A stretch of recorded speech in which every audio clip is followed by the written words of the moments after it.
WFM 91.7. Good afternoon and welcome to Women Radio 91.7. This is the big question. Today we're continuing the series on 16 days of activism on gender-based violence. The 16 days of activism against gender-based violence is an annual international movement aimed at addressing issues of violence against women and girls. The campaign began on Friday, the 25th of November, the International Day for the Elimination of Violence Against Women, and it runs until 10th December, the Human Rights Day. Today is day 14, and my name is Sumto Titilayo Ajama. You can contribute on the program today by calling the number 07000 917 917, 07000 917 917. You can also send in a text or a WhatsApp message to 0703 175 6537, 0703 175 6537. If you're also interested in further contributing, you can listen live on the website www.wfm917.com, www.wfm917.com, and you can also download the Women Radio app, WFM 917, on Google Play Store as well as iOS. Now, when you download the app, you can listen to our programs live at any point in time, wherever you are. Still on the 16 days of activism on gender-based violence, we will be reviewing some organizations' achievements and strategies in the prevention and elimination of violence against women and girls. My guest today is Hannah ESSIEN, Coordinator, Young Women in Politics Forum, Cross River State. Good afternoon, Hannah. Thank you for joining us. Good afternoon. Thank you. I'm very excited to be on air today. Thank you. Thank you very much for joining us.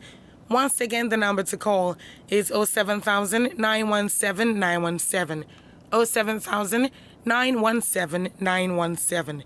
You can also send in text messages or WhatsApp messages to 0703 175 6537. We're still discussing 16 days of activism on violence against women. So I'm going to take this one first, asking you this, Hannah. How would you rate Nigeria's success? What would be your assessment of how far Nigeria has come in their fight against violence against women? All right, thank you for that question. Well, I would say that there has been a lot of successes when it comes to combating violence against women in Nigeria. And there has been a lot of help from the government also in terms of some policies and some laws that have been domesticated. Like in Cross River State, we have the VAP law, and we have the Child's Rights Act, so many other things that the government has done. And also, we also have the Disability Act in Cross River State, and it also targets women with disability and also gender-based violence against women. And so far, we also have so many CSOs and NGOs who have been fighting for the past 20 years, 10 years, fighting on the issue on violence against women. And we also have donor agencies. We also have donor agencies who have seen the need to support this program and support the fight against gender-based violence, and they have also funded so many programs and so many interventions here in Nigeria. So I would say that there have been a lot of successes, but we still know that there is still so much work for us to do, and there's still so much advocacy, sensitization we have to do, and there's still so much fight we have to do. Like, I'll give an example. In Cross River State, there's what we call the money wife. And as of last year, early this year, some of the chiefs in those communities came out to renounce it and say, as a community, we are not going to do this anymore. So we can see that there have been a lot of successes. And also in terms of the justice system, we have seen that there have been also some cases that have been tried and gone to court, and the perpetrators have been convicted. So we can say that there have been a lot of successes so far. Interesting. Well, I like the sound of that. Because that tells me that Nigeria has grown from where they used to be as regards the amount of attention they're paying to gender-based violence. And in your own words, it's a great stride, and they've done a lot having come this far. So let's now narrow this down. We just spoke about Nigeria. Let's narrow this down a little bit more now to specifically the Young Women in Politics Forum, Cross River State. What measures has your organization put in place to support the fight against ending violence against women and girls and advocating for more women participation in politics? So it's kind of a two-part question. What has Young Women in Politics Forum, Cross River State done to support the fight in ending violence against women and girls? That's 1A, or 2A. That's 2A. And then 2B is what has the organization done in advocating for more women participation in politics? So 2A and 2B. Yes. All right. So first of all, I will talk about our voices. So our voice is one of the key tools we use. We have to keep speaking. We have to keep talking. We have to keep saying we need to do things the right way. So one of our greatest tools for us in Young Women in Politics Forum is our voice. We speak out. And also we do some sensitization. And we have also gone to the grassroots, to local governments, and more specifically the universities. So we've set up chapters in 3 universities in Cross River State, and we are beginning to see how we can talk to girls, tell them, you need to come out to fight for positions in your school. And it's interesting that one of our members became the president for the Medical Students Association in Cross River State, which was a very big stride for us. And Absolutely. Our member is also the vice president of the SUG. So this is also a very good thing for us. So we kept on keeping on talking, and now we are working on sensitization and going to advocacy to the police to talk about electoral violence with the elections coming up. How are you going to safeguard the women when we go to vote? How are their rights going to be upheld when they go to cast their vote? Would they be intimidated?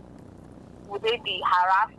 Also those who are vying for position, because next year we also have the local government elections coming up, and a lot of our members are vying for positions for councillors. So how are you going to see that there is increased representation of women in politics?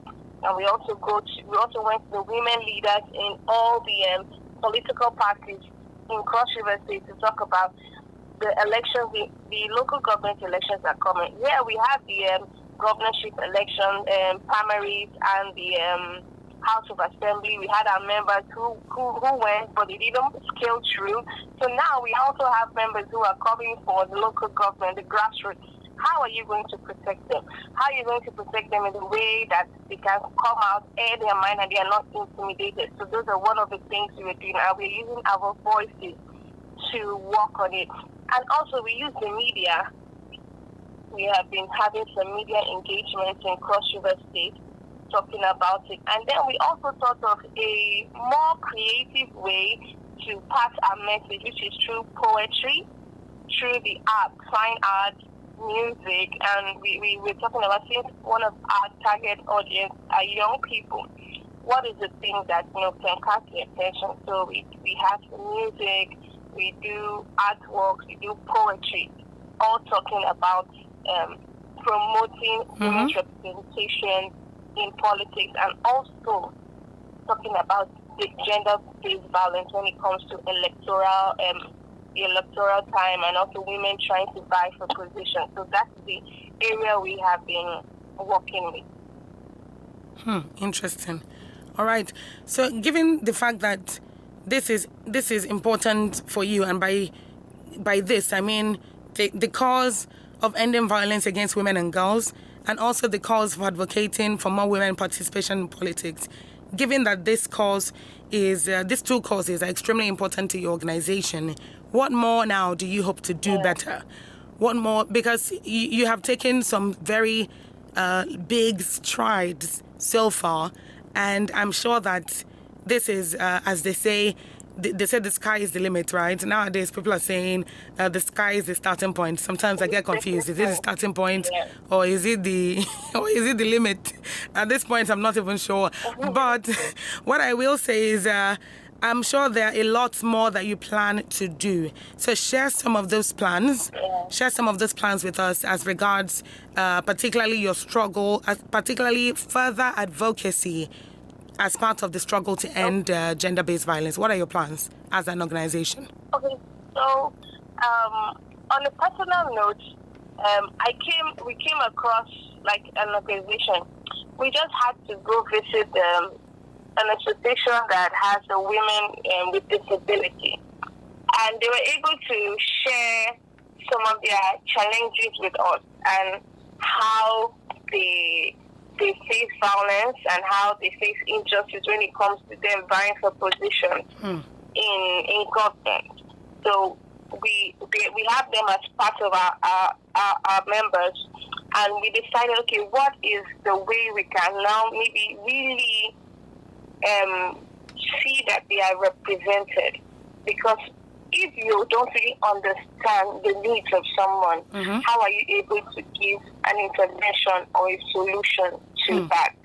And we are advocating that at least in any part of leadership, there should be someone with disability who is a member or who is leading something, and then the person will be able to actually give the required advice and the required need that is for them. So that is one stakeholder that we feel that we should really, really work with. And we have been going for other sensitization and advocacy and partnership with other stakeholders, but we feel that this beautiful set of women have not really been given the required exposure, the required position, and the required opportunity that they need, because they are also women like us, and they are also very intelligent, and they can also do so much. And so we feel that we should work more with those special groups of people. And then we're talking about starting from the grassroots, which is the university, the secondary school. So we are thinking of going to that area, trying to work and build up their self-esteem to be able to be interested in politics. Research has it that why young women don't really participate in politics, number one is interest. They don't really have the interest in it. So how about we start from the younger age and tell them, yes, you can be an Okoye-Toyo, you can be an Berry Fendu, you can be whosoever you want to be.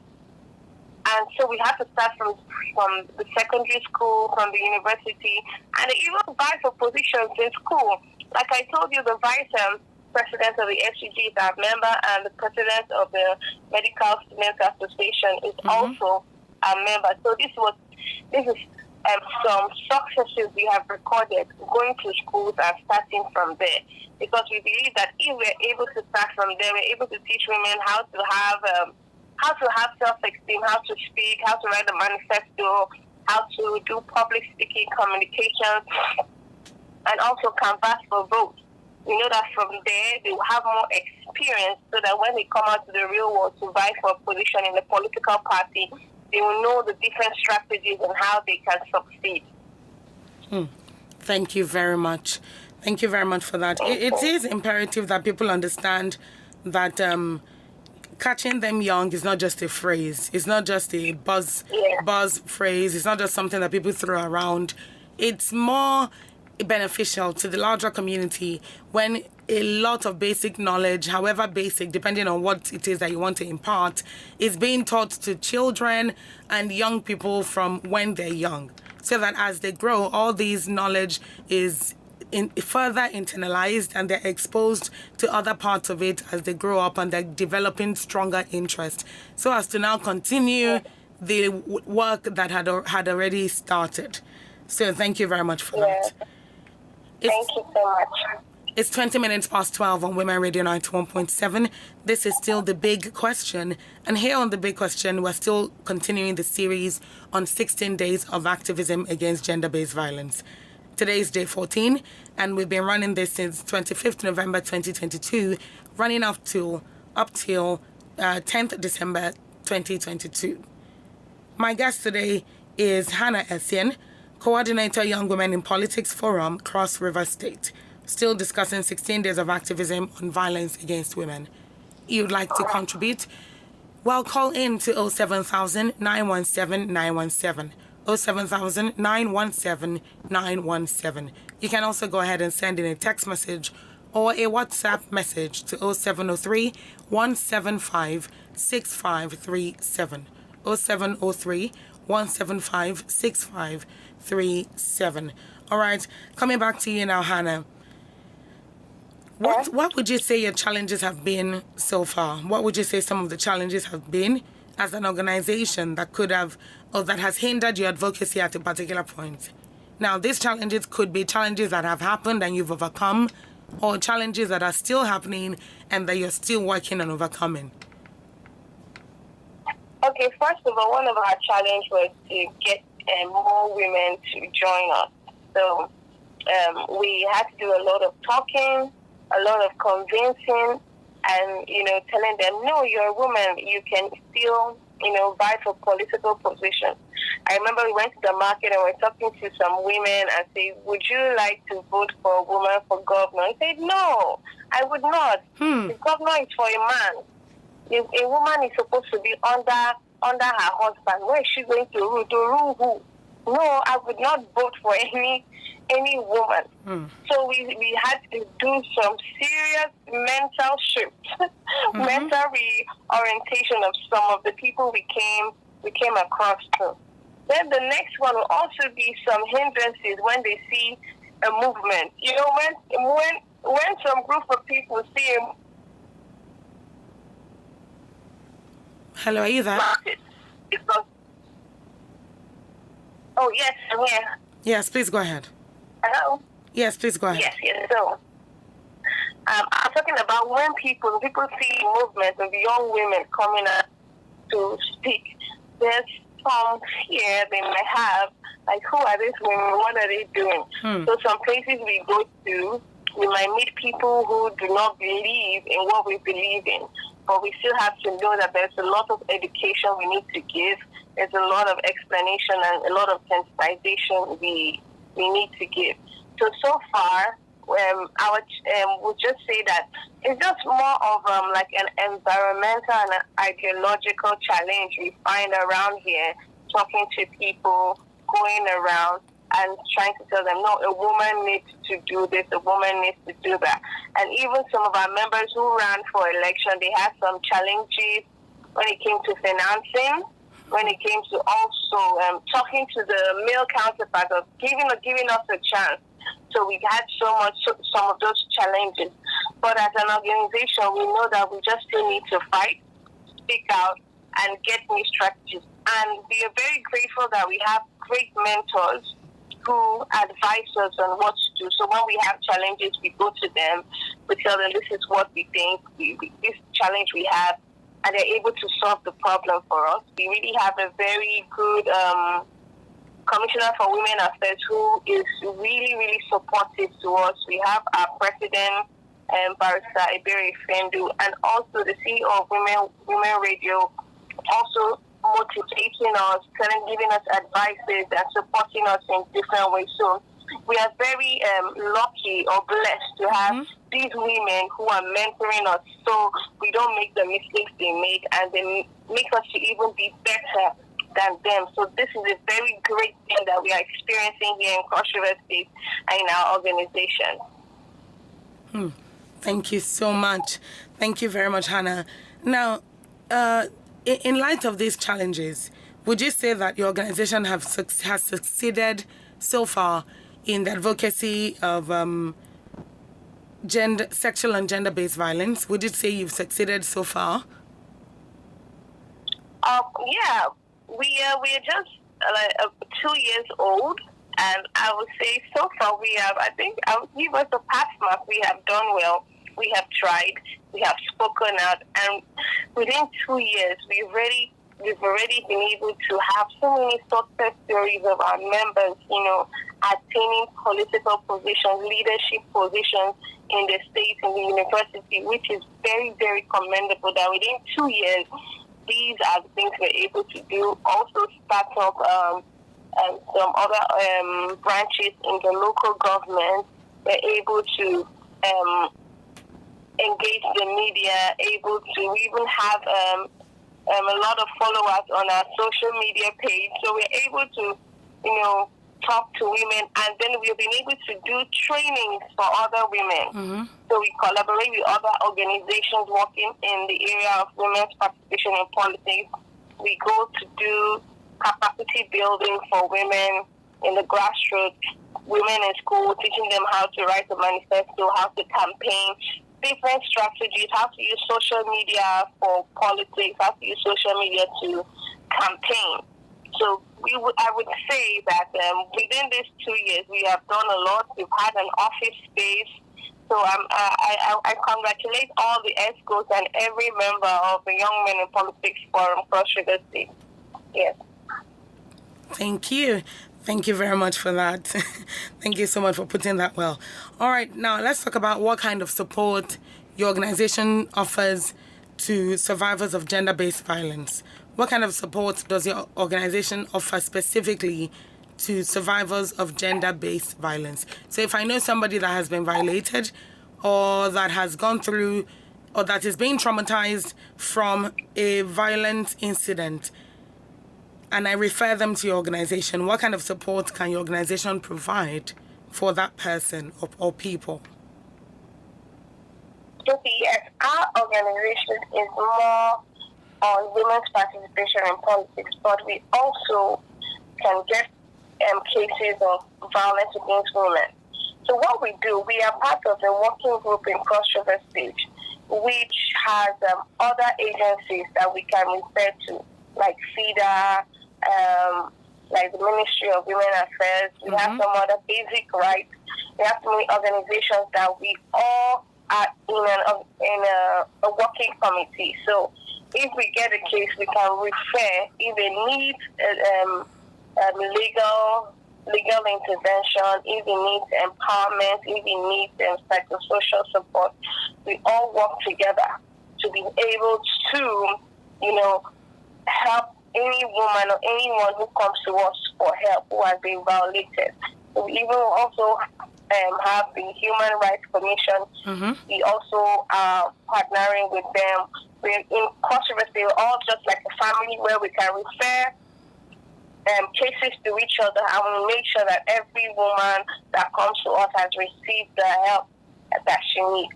So we are more engaged in advocacy and increased participation of women in politics. Fair enough. That goes straight to the point, and that lends credence to the fact that your organization looks out for people that have been violated, and even though your organization is more, it has political participation for women more at the heart, it still works with other organizations that can support survivors of gender-based violence. Yeah. So, based on that, what is your call to action? What is your call to action for organizations out there that work with people that have been violated or that intend to work with people that have been violated, being that you've been in this space for a little bit of time now? Okay, so what we do is that we also take everybody's issues like ours, and we fight to see that they have been given their rights have been fought for. We've been able to find an intervention for that person. So to other organizations, I would say keep on the good work. It's not easy. It's really stressful. It's sometimes I used to see people working in the area of gender-based violence. I think that some of them also need therapy, because it is something that can really be very stressful. But at the end, we are fighting for the rights of women, We are fighting to see a world where we have reduced cases of gender-based violence in any sphere of life, in the corporate world, in the business world, in politics, in the health system, everything. We want to see that women's rights are human rights. So thank you very much. Thank you so much. So finally, as a commitment from your organization, what would you say your organization is committed to do in supporting women that have been violated, women that are survivors of gender-based violence, and of course in promoting further advocacy for women to participate more in politics in Nigeria? So Young Women in Politics Forum is joining their voices with every other organization working to see that women have the rights they deserve and gender-based violence is reduced. We are joining our voices to say that we will continue to fight. We'll continue to do our part to make sure we address these issues. And we will also look for more innovative ways and more strategic ways to speak. But we will never keep quiet. We'll keep on speaking. We'll keep on advocating. We'll keep on sensitizing. And we'll keep on shouting and making the noise till we know that women have a place in this country, that women are safe and women's rights matter. Thank you so much, Hannah. Thank you very much for joining us today on The Big Question. Thank you for taking the time. Thank you so much. It was nice talking to you. Absolutely. Same here. Thank you again. Please have a lovely day. Thank you. Yes, and that was my guest today, Hannah ESSIEN. And Hannah ESSIEN is a coordinator for Young Women in Politics Forum in Cross River State. Organizations like Young Women in Politics Forum, they are here to ensure that women enjoy their human rights and see that discrimination and violence against women and girls are addressed, irrespective of their age, tribe, or religion. And they're also given full political representation. You can also join in the fight to end violence against women and girls. So if you notice any form of abuse against women in your community, make sure to report it. Let us unite and be deliberate in eliminating violence against women and girls. Special thanks to my guest, Hannah ESSIEN, Coordinator Young Women in Politics Forum, Cross River State, and to you for tuning in to The Big Question today. Thank you very much to my producer, Elizabeth Akwerigbe, and of course to the executive producer, Tomu Okewale Shonaya. Remember to continue conversations like this, preach more against violence against women and girls, and always prefer solutions. Above all, remember to be a patriotic Nigerian. My name is Sumto Titilayo Ajama. Good afternoon. WFM 91.7.